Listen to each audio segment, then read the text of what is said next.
ज्यादा बेहतर बता पाएंगे। वानखेड़े जी, जो परिस्थितियां हैं, इन परिस्थितियों में लखनऊ की डगर तो मुश्किल भारतीय जनता पार्टी की स्पष्ट तौर पर दिखना शुरू हो गई है, लेकिन क्या लखनऊ के साथ साथ दिल्ली और नागपुर के बीच का जो कनेक्शन है इस चुनाव के बाद वो और ज्यादा सीवर होगा या और ज्यादा मजबूत होगा? देखिए, नागपुर बहुत स्लो चलने वाला एक्ट है। नागपुर मैगी नहीं है या 2020 का मैच नहीं, वो टेस्ट मैच खेलने वाले लोग हैं। उन्होंने नरेंद्र मोदी को पुराने सारे गार्ड्स को घर भेजने के लिए लाया। नरेंद्र मोदी ले आए।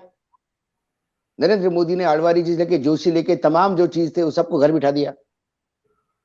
लेकिन नरेंद्र मोदी ये संघ के पहला मतलब संघ के बहुत ज्यादा फेवर में नहीं है। नरेंद्र मोदी जब गुजरात में मुख्यमंत्री थे तो संघ के गुजरात यूनिट को कितनी तकलीफ थी, ये गुजरात कवर करने वाले या गुजरात के किसी भी आदमी को जो संघ कवर करता है उनको पूछिए। लेकिन उस समय उसके सिवा कोई और चारा नहीं था। आज यदि यूपी चुनाव हारते हैं और इसका ठीकरा योगी के साथ साथ मोदी पे भी फूटता है तो संघ सवाल उठाने में कम नहीं करेगा। संघ कहेगा कि ये तमाम चीजें आपकी भी तो एंटी इनकम्बेंसी है, महंगाई आप भी नहीं रोक पाए, ये भी संघ कहेगा। तो संघ तो दोनों तरफ से ढोलक बजाता है, वो अपना इंपॉर्टेंस बनाए रखता है। तो उससे ज्यादा जो लगातार विकास जी कह रहे हैं, अब विकास जी कह रहे हैं कि पता नहीं इनका आंकड़ा क्या है। अब विकास जी, आपने तो कोई डिग्री और यूनिवर्सिटी से ली जो यूनिवर्सिटी देश में है। अब मोदी जी और बाकी लोगों की डिग्रियां तो ऐसी है कि जो यूनिवर्सिटी नहीं मिल रही, किसी की यूनिवर्सिटी में ली है डिग्रियां। ये महान लोग हैं और 300 प्लस 300, अब ये वारक्राई हो गया उनको, युद्ध घोष हो पिछड़ा गया। वर्ग कैसे भाग गया मोदी के रहते? 700 रुपए 900 रुपए सिलेंडर से भागा है योगी जी की आवाज। सवाल ये नहीं, काट की हंडी बार बार नहीं चढ़ती। अभी मैं एक जगह पे था, रामकृपाल जी बहुत बड़े पत्रकार है, नवभारत टाइम्स के संपादक रह चुके हैं। उन्होंने कहा कि 2014, 2017, 2019 और 2022 मुझे कारण ही नहीं दिखता कि लोग बीजेपी को वोट क्यों नहीं दे।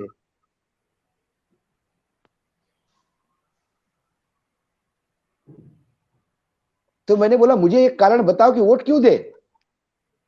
चलो एक कारण आप गिना दो कि वोट क्यों दे। इसलिए 2014 में मूर्ख बने, इसलिए 2012 में मूर्ख बने, इसलिए 2017 में मूर्ख बने, 2019 में मूर्ख बने, तो 2022 में मूर्ख बनना ये उनकी नियति है, ये किसने कहा? और अखिलेश ने भले ही एज अ विपक्ष 5 साल कुछ किया नहीं हो, लेकिन अखिलेश का जो पुनर्जन्म हुआ है, अखिलेश जो नया अखिलेश देखने को मिला है, उसमें जमीन आसमान का फर्क है। अखिलेश ने अपना गठबंधन सोच समझ के किया।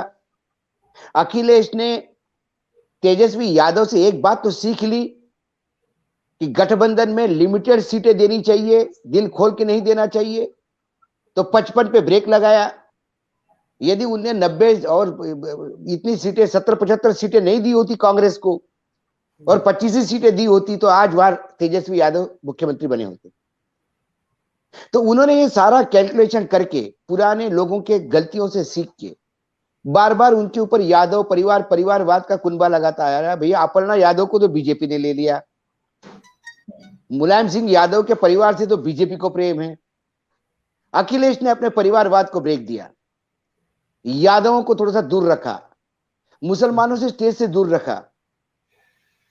और ये जो नया उसने एक समीकरण देने का प्रयास किया है कि मतलब आप दलितों के पास जाओ तो ठीक है, दूसरे दलितों के पास गए तो ये फ्रॉड है। अपर्णा यादव आपको चल जाती यादव परिवार की, यदि इसने अपर्णा को टिकट दिया होता तो कहते कि देखो परिवारवाद कर रहा है।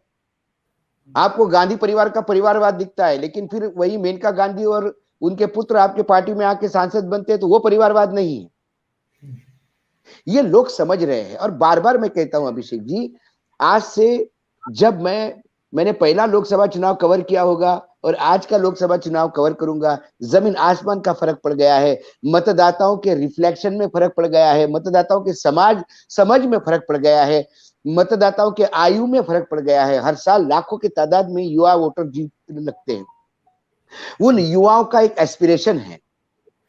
युवाओं के लिए मुसलमानों को शूट करना या युवाओं के लिए मंदिर बनना या बड़ा कॉरिडोर बनना ये मतलब नहीं है। युवाओं को नौकरियां चाहिए। स्कूटी तो दे दोगे लेकिन चलेगी कहाँ? रोड चाहिए। स्कूटी तो दे दोगे, उसमें डालोगे क्या? पानी से तो नहीं चलती। अभी हवा में बस चलेगी कब मालूम नहीं, गडकरी साहब को वही अब चलाएंगे। स्कूटी में पेट्रोल डालना पड़ता है। आपको क्या लगता है, क्या उत्तर प्रदेश की जनता ये जानती नहीं कि मार्च महीने तक ये अनाज मिल रहा है? जब आपने पेंडेमिक खत्म कर दिया और जब आपने सबको कह दिया कि अब पेंडेमिक के सारे प्रोटोकॉल खत्म हो गए, तो फिर अनाज किस कंडीशन में बांटोगे? आपने पेंडेमिक के तहत अनाज बांटा था, डिजास्टर मैनेजमेंट एक्ट के तहत पेंडेमिक को लेकर आपने अनाज बांटा था। जब पेंडेमिक ही नहीं रहा तो अनाज कहां से बांटोगे? तो मार्च महीने के बाद तो ये 5 किलो अनाज भी बंद हो जाएगा।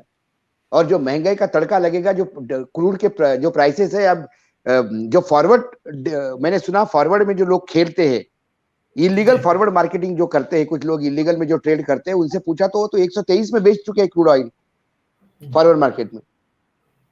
103 में पसीना आ रहा है, 123 में जाने के बाद क्या पेट्रोल 125, 130 नहीं होगा? उसका जो क्यूमुलेटिव इफेक्ट होगा सब दूर महंगाई के ऊपर, उसका क्या है? केंद्रीय बजट में जो डेफिसिट है उसका क्या है? क्या यूपी की सरकार, आज अखिलेश बाबू तो बड़े घूम रहे हैं और हम सब कह रहे हैं कि अखिलेश को मिल रहा है, मिल रहा है, मिल रहा है। आपने कभी यह सोचा नहीं कि अखिलेश सरकार में आने के बाद सरकार चलाएंगे कैसे? 6 ट्रिलियन रुपीस का कर्ज है इस सरकार पे। उसके बाद नई योजनाओं के लिए जो पैसा लगेगा वो कहां से लेंगे? जीएसटी लागू होने के बाद हर राज्य इस देश का भिखारी हो गया, केंद्र के सामने कटोरा लेके आता है। 2024 तक के अशोक मान खेड़े जी जो सबसे पहले भिखारी बने वो तो आज भाजपा के साथ गठबंधन में कैप्टन अमरिंदर सिंह। मैंने क्या कहा आपको? वो तो लोकल लेवल पे, माइक्रो लेवल पे एडजस्टमेंट किया है उन्होंने, उनके पास और कोई चारा था नहीं। लेकिन आप मुझे बताइए, क्या 2024 के चुनाव तक उत्तर प्रदेश को जीएसटी का शेयर प्रॉपर मिलेगा? वो गला दबा के रखेंगे। अखिलेश घोषणा करते जाएंगे, क्रियान्वयन के लिए पैसा नहीं होगा। अखिलेश को सैलरी देने के लाले पड़ जाएंगे। तब जाके 2024 में वो अखिलेश को बदनाम करेंगे कि देखो इसके पास कुछ नहीं है, कुछ नहीं कर पाता, सिर्फ बातें करता है। तो केंद्र सरकार के पास बहुत सारी चीजें हैं। तो अखिलेश सत्ता में आ रहे हैं तो बहुत कुछ हरा हरा दिख रहा है, ऐसा नहीं है। जीएसटी लाने के बाद क्यों नरेंद्र मोदी जब तक राज्य सरकार में थे, राज्य में मुख्यमंत्री थे, तब तक जीएसटी का अपोज कर रहे थे? क्योंकि उनको मालूम था जीएसटी, यदि मैं, तब भी तो जीएसटी काउंसिल के चेयरमैन थे मुख्यमंत्रियों के, तब उनने सबसे पहले अपोज किया कि जीएसटी लागू नहीं होगा और खुद आके जीएसटी लागू कर दिया। वो इसीलिए कि उनको मालूम था कि राज्य को कंट्रोल में रखने का इससे ज्यादा जरूरत नहीं जी, इससे बढ़िया रास्ता नहीं है। तो सवाल ये है कि ये मुझे ट्रेंड दिख रहा है पहले दिन से। मुझे अब सबको कहला कि 5वें में उन्होंने रिकवर किया, मुझे 5वें में कोई रिकवर करता हुआ नजर नहीं आता।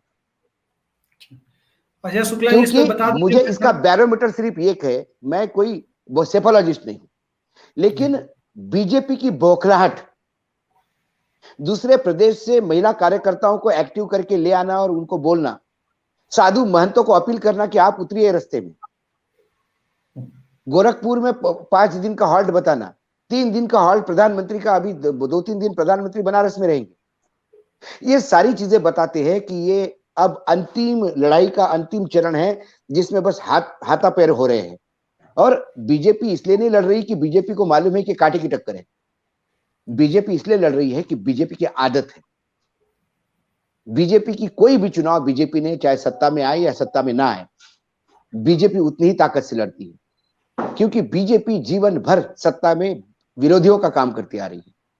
तो डट के मुकाबला करना ये उनकी आदत हो गई है। सरकार बचाना कैसे, ये शायद उनको पता नहीं है। नरेंद्र मोदी तो कभी पुलवामा के नाम से बचा लेते, अपने पुराने कामों के नाम से कभी बचा ही नहीं सकता उन्होंने। अब 2019 में क्या करवा देंगे, नया कोई स्ट्राइक होगा या क्या होगा पता नहीं।